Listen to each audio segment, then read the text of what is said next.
So today we're looking at the presence of pure being, and I actually started out in a different direction when I was preparing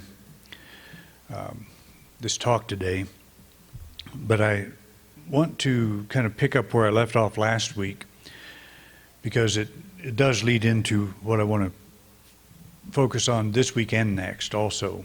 I'm already thinking ahead to that. But you recall that I was pointing out that Jerusalem was under siege. The Jews desperately needed their long-awaited Messiah to appear. The primary aim of the gospel writers was to resurrect the hope that Jesus would return and fulfill the Messianic promise. Jerusalem was totally burned to the ground in 70 A.D. The Gospel of Mark, which was the first to come out, was published around that time, maybe a little bit earlier than that, maybe a little later. We don't know exactly.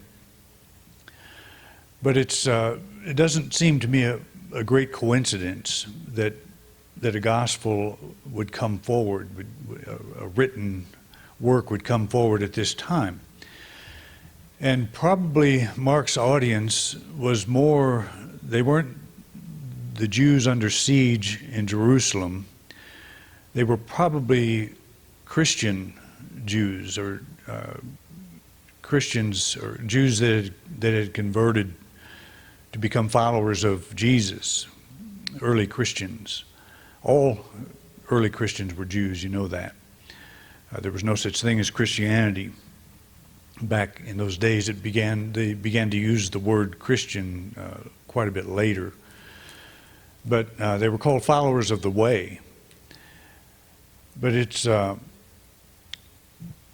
they were still steeped in Judaism and the expected Messiah. And so they're under stress. And the story is being told. Just imagine this. We're talking 65, 70 A.D., 30-some years after the crucifixion, if you put all the dates in perspective.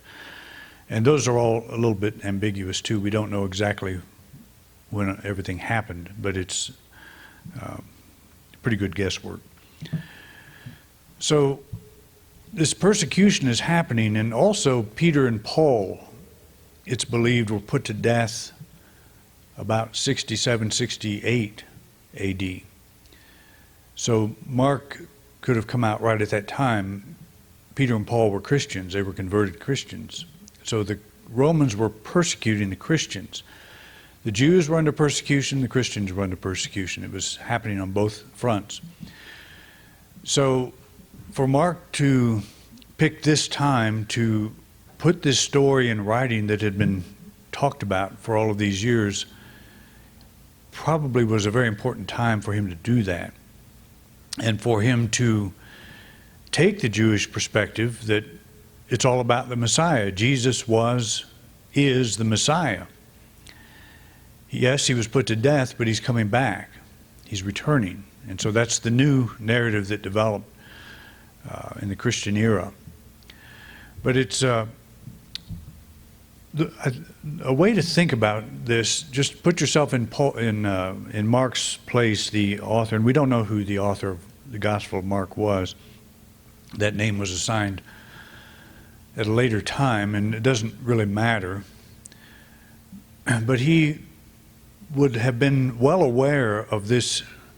They call it the oral tradition, where they're talking about all the things this man Jesus did and what he represents. And you can imagine the doctors of the law, all the religious professionals are getting into this story and trying to say, was he the one that the scriptures talked about? So they go back and examine the scriptures. And Mark is putting all this together. He's putting all this together. But he's got this pile of notes on his desk. And I'm quite familiar with that situation, having lots of notes on my desk. But he has notes that are sayings of Jesus. He has notes that are stories of Jesus. He has people that claim to be eyewitnesses and possibly were eyewitnesses, but maybe had talked about it, and so somebody wrote it down. There weren't too many people that could write back then. They say about 1% of the population was literate. in terms of being able to read and write. So Mark was a specialist. He was probably a scribe. And he probably did this gospel thing, moonlighting, probably did it in his spare time. It would not have been a commissioned work, but he would have felt the need, probably, I'm speculating here, to put it down in writing. But think of it this way. Just imagine Mark buys this house, and it's empty. And this house is the narrative, it's the oral tradition, the story of Jesus that's being talked about, and there's, doesn't have any furniture in it. So the furniture is this stack of notes that Mark has on his desk. And he wants the furniture to fit into that house. Well, imagine Mark having spent all this time at flea markets, yard sales, picking up furniture. And so he wants to put it in this house, and he wants it all to match. He wants it to carry a certain theme. So some of the furniture he has to reupholster. He has to rip off the fabric and put new fabric on. Some he has to sand down to the bare wood and restain it because it's damaged, or it doesn't match the theme that he wants to establish. It doesn't fit in the house. Some of it he has to repair. So think of that stack of notes as this storage room full of furniture that he has to bring into alignment with the house or with the narrative that's being told. So what he would do is take certain sayings attributed to Jesus, and they may make perfect sense on their own, but they don't fit the narrative. They don't fit the house. So he has to add statements to it, before or after, to explain how that would fit. For example, a statement like, the things I do, you can do also, and greater things, that doesn't fit the narrative of who Jesus was, because he was supposed to be the only begotten Son. That doesn't come out of Mark, but it's an example. So he would have to either preface a statement like that or end a statement like that with another comment that fit the house, fit the furniture in the house. That's probably how it happened. And I'm, again, speculating. Nobody knows. But the story of all four of the Gospels is fairly similar. John stands by himself. He's comes from an entirely different tradition than Matthew, Mark, and Luke. Mark being the first Gospel written. Matthew and Luke drew from Mark very heavily, almost 100%. And then Matthew and Luke had another source of material that is only found in Matthew and Luke, and scholars call that the Q source. It comes from a common source. This is all theoretical, but it's a pretty good theory. These guys sit around, they have nothing else to do but figure this stuff out. So it's an evolution of critical scholarship, and it's pretty worthwhile to consider. But the narrative is the same. Jesus was the Messiah, and he came and he died. And so why didn't he fulfill the expectations of the Messiah? So the Christian answer to that, the early followers of Jesus' answer to that, was that he's coming back. So anytime in any of the Gospels you read stories about you better be prepared, that's probably not Jesus. It's probably the gospel writer adding his bit of furniture, reupholstering that blue chair. And that's one way to identify the difference between what Jesus probably taught and what the church then taught. The church is interested only in the narrative. The narrative takes precedent over the facts. And that is extremely important for us to understand when we're looking at the Bible. The gospel writers were not biographers, they were not historians. They were evangelists. And their message was that house. It was that narrative. And they used all of the sayings that all the material at their disposal to say that again, to reinforce that. And you can imagine the power of the written word when it first came out. Here's a gospel. This becomes the authority. Yes, we've heard this word of mouth thing for many years, but it's in writing. I saw it on the internet. It must be true. Back then it was really carried more weight than now, because we're so used to things being published, and so used to things being published that are not true. So that would have been a pretty big deal for Mark to come out, and he would have, and it's a story. We all love a good story. And so Mark, in that sense, was a genius in the sense that he put this oral tradition into written form that could be read consistently. And what they would do is pass around copies of this, and it all had to be hand done, of course. But they would pass around copies of it, and people in the different gatherings in synagogue or in the secret meetings of the early Christians, a reader would get up and read part of that story. And people probably could not get enough of it, just like we love a good story now. But what I'm driving at here is you had the person Jesus who wandered the countryside teaching whatever he taught. He goes away, he's out of the picture, and a story builds around him, and that has become the gospel. And you notice we do not have a gospel according to Jesus. That's like one of the biggest things that's hidden in plain sight. We do not have a gospel according to Jesus. We have gospels according to Matthew, Mark, Luke, John, and Paul. And we have, as I said as I pointed out last week, there are at least 60 or probably more gospels floating around out there. I use the Gospel of Thomas quite often. That was discovered in 1947. One that really made the news lately is the Gospel of Judas. It's a new story about the life of Jesus from Judas' point of view. It's probably not original. The scholars don't see it as going clear back to the time of Jesus, where it was actually Judas that wrote it.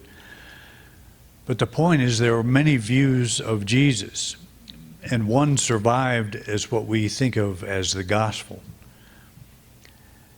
And so there's a reason for that. But what I'm saying here, there's a huge distance between the gospel that we're used to, the narrative, and the actual teachings of Jesus.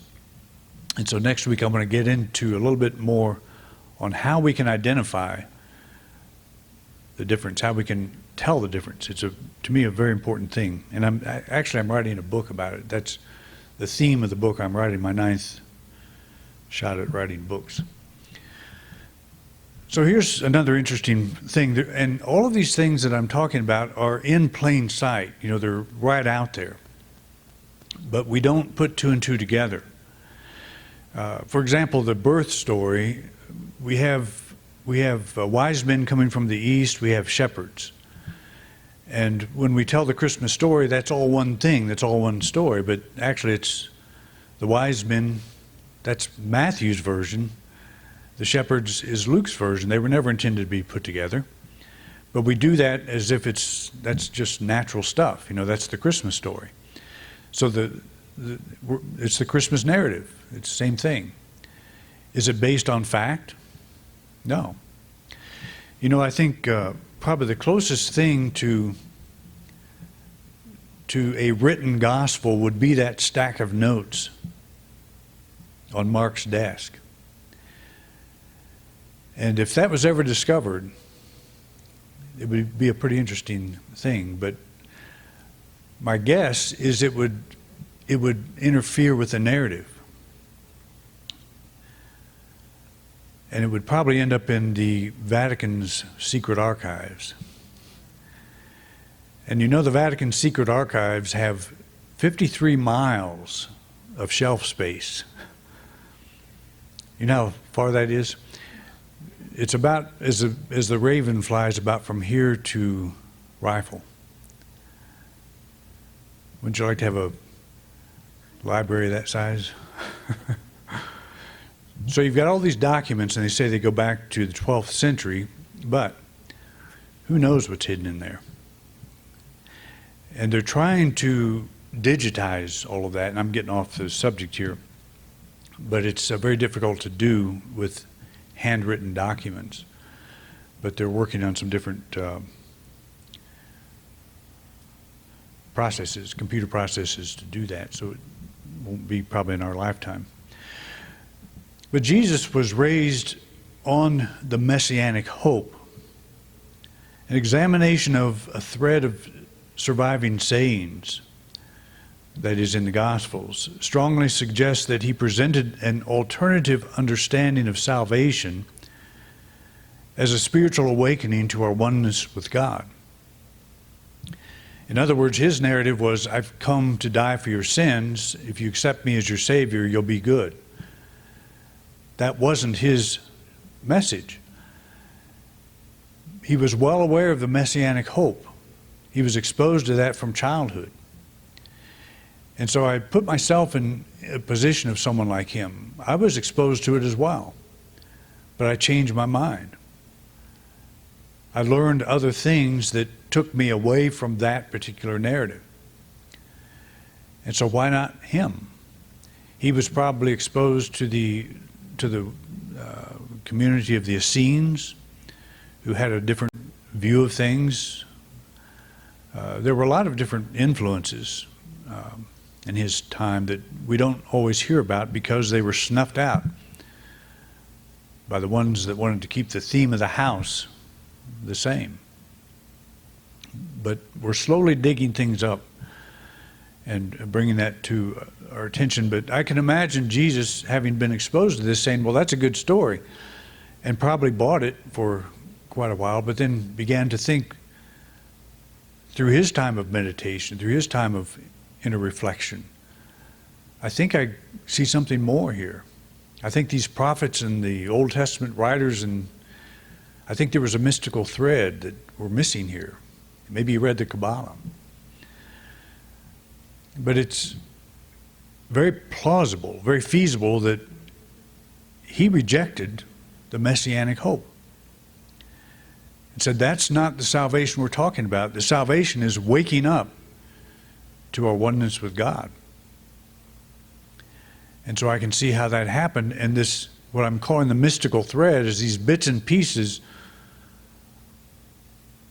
of sayings that direct us to the inner presence. You know, go into your room and shut the door and pray to your Father who's in secret. The kingdom doesn't come through observation. We won't say it's low here, low there. The kingdom of God is within you. These statements are contradictory to the narrative. So I could see how he would have changed from childhood on up, and that's what would have been his appeal. People would have heard him speak, as it says, as one who has authority, not like the scribes. You know, he was coming from an intuitive place of knowing. I totally believe that. And I believe that's the value of Jesus, is that he connected with something that the people that followed him believed they could connect to also. Otherwise, what value is a spiritual teacher if what they're talking about you can't do? It'd be like going to a piano player that you'll never hope to aspire to, the level that they're playing. And the idea is to surpass them. But why would Jesus spend time teaching something that people could not do? And I think that is the appeal. It's like circumstantial evidence. Whatever he was telling people was refreshing to them. And all we can do is draw from the information we have from the Gospels. But that's what everybody's doing anyway, so we can do it as well. So the message that he was teaching is God is spirit, pure being. Those who worship God must worship in spirit. Become still and know. Go into your inner room and pray to the Father in secret. The truth that sets us free is a revelation that we are more than the body-based identity we've come to accept. We're expressions of God. And what I said last week is when people are under stress, when they're being killed, and we have a hard time really grasping what that means. But a message like this would not be as appealing as the Messiah is coming back with his sword. We want an army. If you were taken hostage, you and your family were taken hostage and put in a cellar, and you were there for weeks, and one day a note drops down through the air shaft, and it's from a Navy SEAL saying, the cavalry's coming. You'd like that. I would, and that does happen. That, to me, is the impact Mark would have had on his audience. The cavalry's coming. You're being persecuted, you're captive now, but you're going to be okay, just like it says. Your Messiah is coming back. But that's a different message than go within and find peace within yourself and your circumstances will follow. That doesn't seem too practical when you're under siege. That's why we lose our minds. When something happens initially, we throw all of our spiritual principles out the door, at least for a time, and then we come back to them. But we want the cavalry. We want weaponry. We want something that throws lead. We want an answer that will stop the threat. And so all this philosophical God is within you kind of thing doesn't really seem like it's going to help. But in the long run, it does. Because we come back to that anchor and it clarifies our thinking, clarifies our mind in a way. You see, when you look at the Christian story, Christianity actually came back stronger than when it was under persecution, of course. It took 300 years. So you got to be patient. But it does work out. And then the Christians turn around and do the same thing to everybody else. So I don't quite get that either, but that's human nature. But a message that of God is within you, go within God as spirit and all of this, that would have made a lot more sense in times of peace or times of, it was not a time of peace when Jesus was alive. He was under threat, according to the story, from day one. But he was plugged into the bigger universe. And that's what he was saying to people. All of this is happening outside of us, and you're just terrified by it. But you need to learn to be still. You need to learn to find your center of power, and then go out and do whatever you have to do. Part of his following was this group of zealots that believed in violence. They believed in a military overthrow of the Roman government. He didn't reject those people. He welcomed them in. They were part of his group. That's there's just a lot of rethinking that we have to do with this whole thing, but his message, that's why I have devoted my life to this, because I think it's the most powerful thing that we could ever learn, is find your center and your life will take care of itself. You may go through some stuff, but you will come out on top. You will come out the winner if you remain anchored in your spirit, in your soul. Myrtle Fillmore said, the light of spirit quickening the understanding, sets us free from all mortal sense and boundaries placed by the intellect. And you have to think about that, but she's saying you drop down into your center of power, the light of spirit. It's a quickening power that reminds you of the truth of who and what you are. This thing may look big, but it's not as big as you are. So get back to that big self. Get back to that spiritual center. Our vision is lifted to new heights when we know that a wisdom greater than our own is at work in our life. And I think that's really one of the values of Mark. He was saying there's something, the Calvary's coming, get your mind off the problem and open yourself to the solution. It was, if it had any psychological impact, I think that would be it. We turn the power of our faith from specific sources that may not deliver to infinite possibilities that have yet to enter our mind. That's becoming larger than the boundaries that we set up in the intellect, in perception of the facts. The facts don't look so good. It looks like they're bigger than I am. So we get back to that center of power and we realize that we are more than that. Emily Cady points out that which you so earnestly desire will never be found by your seeking it through the mental side alone, any more than it has hitherto been found through the emotional side alone. Intuition and intellect are meant to travel together. Intellect always holding the reins to guide, or intuition always holding the guide. Intuition always holding the reins to guide intellect. That is, the intellect says we've got a problem we can't solve. We drop down into the intuitive side, our center of power. We realize we're more, and we teach the intellect. Don't judge by appearances. Don't worry about this thing. Greater good is now unfolding. The intellect is a magnificent tool for navigating this earthly landscape, but we should not forget that it is our intuitive faculty that allows us to acknowledge the activity of the spiritual power that sets us free. So this is, in my thinking, the message of Jesus. Drop down into that center of power. He's not saying to ignore the world. I'm in this world, but I'm not of it.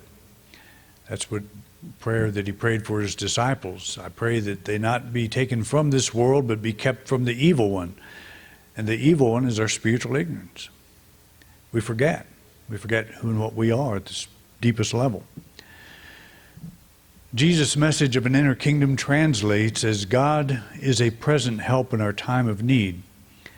In the stillness of solitude, we turn our faith to greater good unfolding through our life right now. We hold this thought in joy and in peace. Okay? So we'll explore a little bit more on this idea. Probably the next week will be the end of this trilogy of presentations.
You've been watching a talk given by Reverend Doug Bottorff here at Independent Unity in beautiful Grand Junction, Colorado. Thank you for watching. Please like and subscribe. It really helps us spread our message. If you would like to support us, you can do so by clicking the button in the right-hand corner of the video screen. We greatly appreciate your support. Thanks again for watching.